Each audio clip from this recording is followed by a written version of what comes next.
Warning, the video you're about to watch contains mathematics at the level of pre-calculus. All material has an assumed prerequisite of college algebra and trigonometry. While some prerequisite topics are reviewed briefly, a more thorough review of these entrance topics can be found by searching the web. It's the system of equations.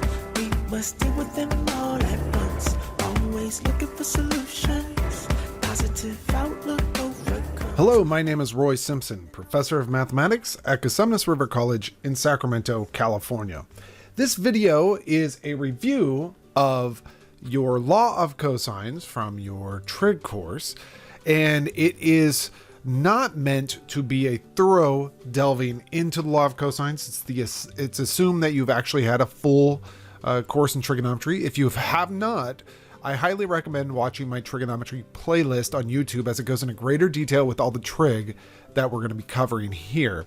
Again, trig is so important for calculus that having a shaky background in the subject will lead to abysmal results in calculus. That being said, let's go ahead and start into this. As you recall, hopefully, the law of cosines is a relation between sides and one angle of any triangle. So it doesn't have to be a right triangle. And I only deal with one version of it, though textbooks generally have 6 versions of this, but they're all basically the same version. So the version I'm going to take a look at right here is, let's suppose that you have this triangle. It's not a right triangle, and it doesn't really matter how you label the angles. So I'll just call it A, B, and C here. And the sides are just, I'm going to label them opposite their angle. So side little a is opposite angle A, side little b is opposite angle B, and side little c is opposite angle C. The law of cosines says that it's kind of like the Pythagorean theorem. If you look at it that way, c squared is equal to a squared plus b squared. Normally we would say that is true if you had a right triangle and c was the hypotenuse and a and b were the legs. That is a true statement. However, if it's not a right triangle, there's an adjustment. And the adjustment is that you subtract twice the product of the two other sides, and then also multiply that by the cosine of the angle opposite the side that you are quote unquote pretending as though it's the hypotenuse. So this can be used any way. So in other words, you don't have to concentrate on finding this side C. Let's say we wanted to find side B instead, and we were given sides A and C an angle B. Then the relation is as follows. B squared is equal to the sum of the squares of the other two sides minus, with this adjustment, twice the product of those other two sides and the cosine of the angle opposite side B. Or if you were trying to find side A, well then a squared is equal to the sum of the squares of the other two sides, but it's adjusted by the twice the product of the other two sides times the cosine of the angle opposite A. So you can see that there's no need to memorize a bunch of different formulas. It's just one. It's all the same formula over and over again, like the regular old Pythagorean theorem with an adjustment, and it can be applied to any triangle. I said there were 6 formulas normally in a textbook. That is because most authors solve for C. So they'll say, they'll give those 3 that I wrote, that we had, the C squared equals and the A squared equals and the B squared equals, but they'll also do 3 more solving for the angle. I'm assuming you know how to solve for something, so I'm not going to write those down. If we need to find an angle, we'll solve for the angle C or B or A, whatever it may be. And you should have, by the way, seen a proof of this theorem in your trigonometry course. If you want to see the proof, I have it in my trigonometry video playlist. The rest of this video is dedicated to just setting up and solving triangles. So when we say solve a triangle, we mean really find all the missing pieces of a triangle. And if you haven't watched my video on the law of sines, then I'll just show you kind of how I tackle all of these problems. I build a table of values rather than drawing out the triangle. So I build a table of values where one column is the column of angles and the other column is the column of sides. And if we have a full row, so with our given information, so we were given that side B is 60, side C is 30, and an angle A is 70 degrees. If we had a full row of information, then I would know to use the law of sines. But because there's not a full row of information, this implies we're going to use the law of cosines. And I use LOC for law of cosines. So because there's not a full row of information, I know I'm using law of cosines. Great. So what are you going to find here? Well, notice that I have the angle opposite side A, but I don't have side A itself. So I'm going to go ahead and set up my Pythagorean theorem-esque law of cosines as an A squared is equal to B squared plus C squared minus twice BC times the cosine of the angle opposite A, which is angle A itself. And then I just sub in all the values they've given me. So I substitute in, I get A squared is equal to 60 squared plus 30 squared minus twice 60 times 30, and then the cosine of 70 degrees. Obviously, you're going to have a calculator to compute something like this. However, just a note to my students, if it was an exam and you're solving for A here, you would leave your answer, since A is the side of a triangle, I don't have to worry about plus or minus the square root, it's just a positive, but you would leave your answer just like this, 60 squared plus 30 squared, let me finish this, clean that up, minus twice 60 times 30, and then times the cosine of 70 degrees.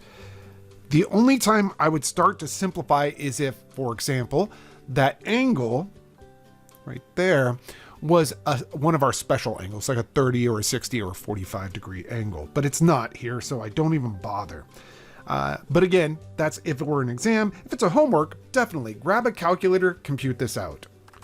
And pay close attention to how they tell you to round. I didn't tell you how to round in this problem, so I just round to the nearest decimal place. But in a problem that you're working on, they may say something like round to 3 decimal places or something like that.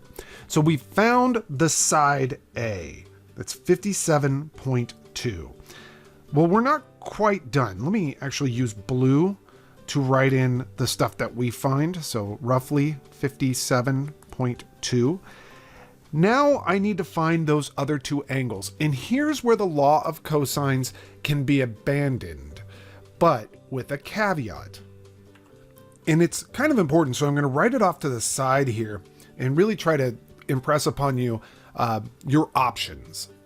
And when I say options, I really mean tactics and then options. So the first thing you're going to do, like I did there, was build a table, one column representing angles, one column representing the respective side lengths. The second thing you're going to do is, if you have a complete row of given information at that very first point, right after building the table, then use the law of sines to solve that triangle. You just have to watch out for the ambiguous case. If you don't know what that is, watch my video on law of sines or go back to my trig videos and learn about the law of sines. If you don't have a complete row, well, then you're going to use the law of cosines. There is a caveat here, by the way. When you initially build that table, as you're building it, they may have given you two angles and a side, let's just pretend. Well, if they give you the two angles like this, let's say that you were building your table here and they gave you that this was 10 degrees and I don't care, this is 92 degrees or something like that. And then they don't give you that angle, but they give you this side here as, I don't care, 5. Okay, B and A. They've actually given you all three angles. So they have actually told you by giving you two of the angles what the third angle is, 78 degrees. So that is considered part of building the table. So I should make that little note there that initially this looks like we don't have a complete row, but actually if you just use a little arithmetic, we do have a complete row and we could use law of sines here. So I kind of mentioned that right there, right? Be sure to fill in the third angle if two angles were given at the beginning. That just allows you to use the law of sines. The law of sines is the preferable law, in my opinion, just because it's faster, less computation. Students, on the other hand, love the law of cosines because they don't have to worry about the ambiguous case. However, you're not always able to use the law of cosines because you just don't have the right combination of information. Now, I actually didn't finish writing out my statement for part 3, so let me go ahead and do that right now. If you don't have a complete row, you must use the law of cosines to find one piece of missing information. Now, you're welcome to continue to use the law of cosines from that point forward, but that's a lot of computation, so I'm going to give you some advice here. And it will follow along with this example. So we use the law of cosines to find that one piece of information, that side length 57.2. I could continue to use the law of cosines here. That's not a big deal. It wouldn't hurt me to do that, and I'd be perfectly fine. But it would also take a lot of computation, just because of the fact that you're kind of, you're doing this type of computation over and over again, one more time, to find a missing angle. So instead, notice at this point, once you find one piece of information, you have a completed row. Now, you can use that completed row and the law of sines. So you could, at that point, say, I'm going to use the law of sines to find one of the other missing angles. So let me make that mention right here. So I've written in here, at that point, it's computationally more efficient to use the law of sines to find the other missing information. So that's what we're going to do here. But there is a caveat that when you go to find the other missing information, there is a specific choice you're going to make here. If what you have missing are angles, which is likely the case, you're going to use the law of sines to find the missing angle opposite the smaller of the two remaining sides. Now that's going to sound weird to you, and I'll describe why, but let me write it down first. I'll write it over here. So again, if the next piece is an angle, missing piece that is an angle, then use the law of sines to find the angle opposite the smallest remaining side. Now let me tell you why that's the case. And you should have learned this in trig, but if you didn't, maybe your instructor glossed over it or something like that, I'll tell you why. The law of sines, when you use it, eventually you use a sine inverse. So let's just pretend, I'm going to erase what I'm about to do, but let's just pretend that you want to use law of sines on that angle B. I want to find that angle B. You're just so hell-bent on finding angle B. So you say sine of angle B is to its side, which is 60, as, now I go to the completed row, sine of angle 70 is to its side, which we have saved in our calculator, but I'm going to go ahead and just write down the approximate value just for viewing purposes, but I actually have the expanded version of it saved in my calculator so I don't have round off error. Anyhow, and then you say, well, that just implies that B, the angle, is going to be the sine inverse of 60 times the sine of 70 degrees, and that's all over 57.2, and you feel very happy about that. The issue there is the sine inverse, yes, it returns an angle, but that angle is restricted. Remember, the sine inverse returns angles between negative 90 degrees and positive 90 degrees. And realistically, because we're in a triangle, it's going to be between 0 and 90 degrees. Now think about side lengths here. Of all of these sides, which one is the largest? If you said B, you're absolutely correct. B is the largest. And so therefore the angle opposite B could be larger than 90 degrees. But if we use the law of sines to find that angle B, then we would never have known that. And so that's why you never use law of sines after using law of cosines. You never use law of sines on any other angle other than the smallest remaining angle. That's the rule. if nobody ever told you that, welcome to it, right? So if you use the law of cosines to start the problem, use the law of sines to finish it. That's perfectly fine, but only use that law of sines on the smallest remaining angle. So I'm going to erase my work here. Now that I've explained the reasoning, I'll just erase this work, get it out of the way. I'll also kind of write that justification right here. And this is more of a description of why you make that choice. But this is because the smallest remaining side is guaranteed to be opposite an acute angle, and law of sines will only return acute angles. So let's follow that advice. We use law of cosines to start this problem. I'm going to use law of sines to finish it. And I'll do that by saying, okay, well, sine of C, let me go ahead and just zoom in here. Sine of C, angle C here, is to its opposite side, which we have is 30, as sine of angle, I forget what it was already, 70 degrees, is to its opposite side. And again, I'm writing 57.2, but actually when I grab my calculator, I'm not going to have that rounded version of it. I'm actually, I have that stored in my calculator, so I'm just going to use that value rather than the 57.2. And this tells me that the angle C is equal to the sine inverse of 30 sine of 70 degrees all over 57.2. Again, not using that 57.2. And so let me pause and I'll calculate that. And I get approximately 29.5 degrees. Now, I don't have to do any other computations other than an arithmetic computation. So 29.5 degrees is what I will go ahead and put here, roughly 29.5 degrees. And note, there's no more trigonometry I have to do because I just know there are 180 degrees within a full circle, or I'm sorry, within a full triangle. So I'll take 180, I'll subtract off 70 and 29.5, and that will give me approximately what angle B is, which is 80.5 degrees. Now, because that angle B is acute, technically law of sines would have worked on angle B as well. But you're not guaranteed that it would have worked. You are guaranteed it would have worked with angle C because it's opposite the smaller of the two sides. So again, when you start with the law of cosines, then finish off with the law of sines, but always opposite the smallest side if you're missing an angle. All right, so that problem is completely done, and I'll continue to try to push on that idea of use law of cosines first if you have to, and then finish with the law of sines. Here we have a new problem, and let's go ahead and just build a table.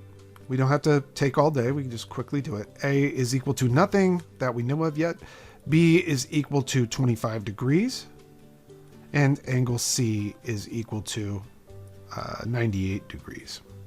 Which, by the way, tells us what angle A is. I'll fill that out in a moment. Side A is 1,000. Side B, we don't know. Side C, we don't know.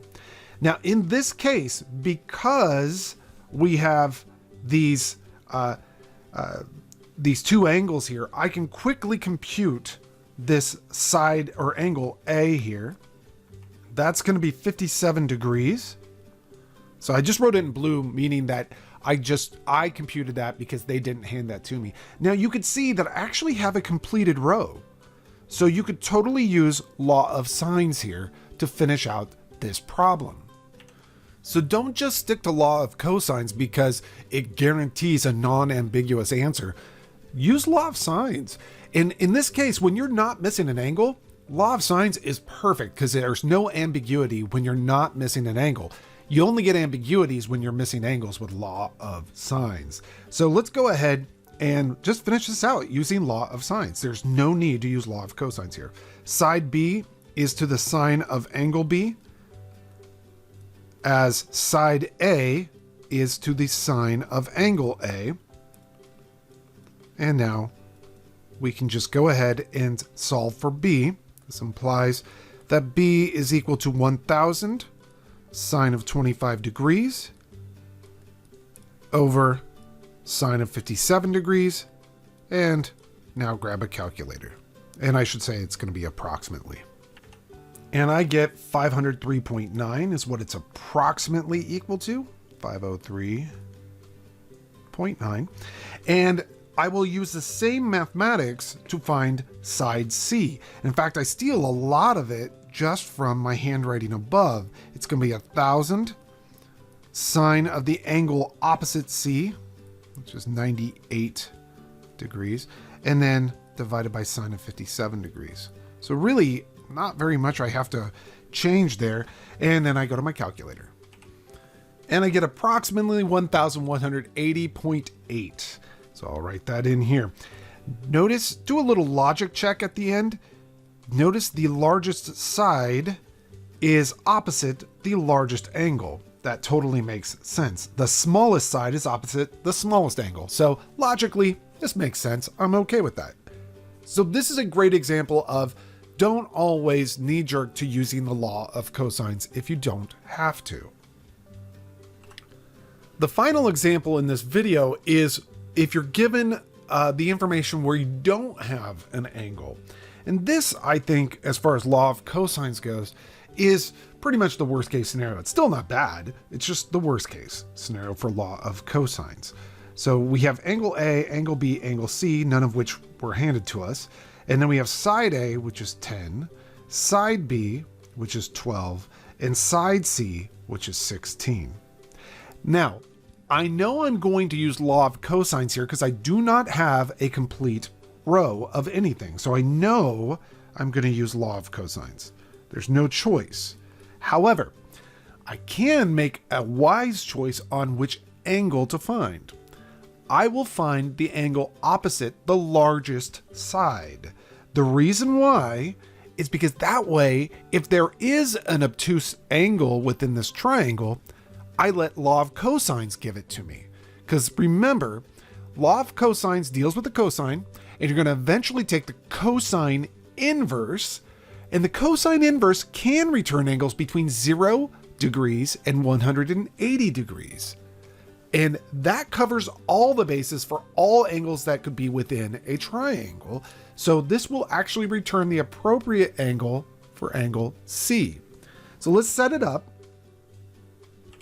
And I decided to go ahead and write in there why I'm making that choice, or not why, but that I'm making that choice. Let's see, we get C squared is equal to A squared plus B squared minus twice angle A times angle B times the cosine of the angle opposite C. And now you see you only have one unknown. I could solve for it.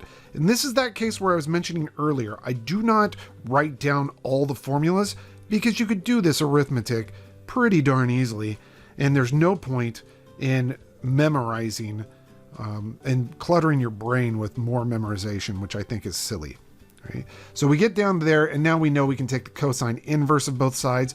Remember, the inverse cosine, or the arc cosine, is going to return an angle between 0 and 180 degrees. And that's why we go ahead and choose to use the law of cosines on the angle opposite the largest side, because that largest side could be associated with an obtuse angle, and the law of cosines will return that angle, or has the opportunity to. So I'll go ahead and grab a calculator here. And lo and behold, C is actually an obtuse angle. So there you have it. That's why we used it on the largest side. So we get roughly 92.9 degrees. I'll just write that in here. But now that I've done the law of cosines, I have a complete row, and I can now use law of sines. Law of sines. And if you did this computation, by the way, along with me, or if you pause the videos and do these computations, you'll notice that there are a lot of ways you can make errors with parentheses on this. And that's why I don't like to use law of cosines throughout an entire problem, because there's too much potential for computational error for me plugging things in incorrectly. Whereas law of sines, there's not going to be a lot of room for error. Now, technically speaking, Of the two remaining angles, neither of them are going to be obtuse, but I'm going to go ahead and stick with my advice and just always do this. Find the angle opposite the smallest remaining side. So using law of sines, I'm going to say sine of that angle A, which is opposite the smallest remaining side, is the same, sine of angle A over 10 is the same as the sine of the angle we just found, which I have saved in my calculator, 92.9 degrees, over side C, which is 16. And this will imply angle A is the sine inverse of 10 sine of that angle we just found divided by 16. And I'll go ahead. Remember, I saved that angle into my calculator, so this is just going to be a quick computation. There we have it, 38.6 degrees. So I'll go ahead and write that in here. I'm just going to do this roughly. 38.6 degrees. And now I'll do 180 minus the 92.9 and then minus the 38.6 to get the remaining angle of 48.5 degrees. Again, that's roughly, but still 48.5 degrees. There you go. That's a full completed triangle using the law of cosines combined with the law of sines. It's the system of equations. We must deal with them all at once. Always looking for solutions. Positive outlook overcomes obstacles getting in our way. Cause affects more than we can sometimes see. Things for what they are and work together until you feel at peace. Says, listen close, don't talk too much that isn't cold. Sure, you may really hurt inside. It doesn't justify you to speak too loud and cry.